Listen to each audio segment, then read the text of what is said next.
Hi అండి. మేమైతే సోహన్ ట్రావెల్స్లో అయితే ట్రావెల్ చేస్తామండి. అసలు ఎక్కడికి వెళ్ళాము ఏంటి అనేది ప్రీవియస్ వీడియోలో అయితే ఉందండి. ఒకసారి ఆ ప్రీవియస్ వీడియో చూడని వాళ్ళంటే చూసేయండి.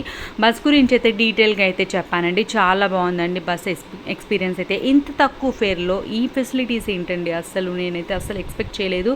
స్నాక్స్ బాక్స్ అయితే ఇచ్చారండి. అసలు స్నాక్స్ బాక్స్లో అంటే ఓన్లీ 1 ఐటమ్ 2 ఐటమ్స్ చూసాను, కానీ ఇన్ని ఐటమ్స్ అయితే అస్సలు చూడలేదండి. చూస్తున్నారు కదండి ఏమేమి ఇచ్చారు ఏంటి అనేది అయితే చూపించేస్తాను, చూసేయండి. వెజ్ కేక్ ఇచ్చారండి, దాంతోపాటుగా మూంగ్ దాల్ అయితే ఇచ్చారండి, దాంతోపాటుగా ఒక బిస్కెట్ ప్యాకెట్ ఇచ్చారు, దాంతోపాటుగా పిల్లలకి ఎంతో ఇష్టమైనటువంటి పేపర్ బోట్ జ్యూస్ అయితే ఇచ్చారండి. పిల్లలతోటి మీరు జర్నీ చేయాలంటే భయపడుతున్నారండి, ఈ బస్సులో ట్రావెల్ చేయండి, మీకు అటువంటి భయం అయితే ఉండదండి. తర్వాత వచ్చరికి పేపర్ బోట్ చిక్కీ అయితే ఇచ్చారండి. పిల్లలు బస్సు ఎక్కాక మనల్ని అయితే అస్సలు డిస్టర్బ్ చేయరండి, నాదండి గ్యారంటీ. ఇలా హ్యాపీగా అయితే మంచిగా అయితే ఎంజాయ్ చేస్తారండి. మా బాబు అయితే ఎలా ఎంజాయ్ చేస్తున్నాడో చూస్తున్నారు కదండి, చాలా మంచిగా అయితే ఎంజాయ్ చేస్తున్నాడు. మీరు ఎప్పుడైనా సోహన్ ట్రావెల్స్లో ట్రావెల్ చేస్తారా, మీ ఎక్స్పీరియన్స్ ఏంటి అనేది అయితే కామెంట్ సెక్షన్లో తెలియజేయండి. Thank you.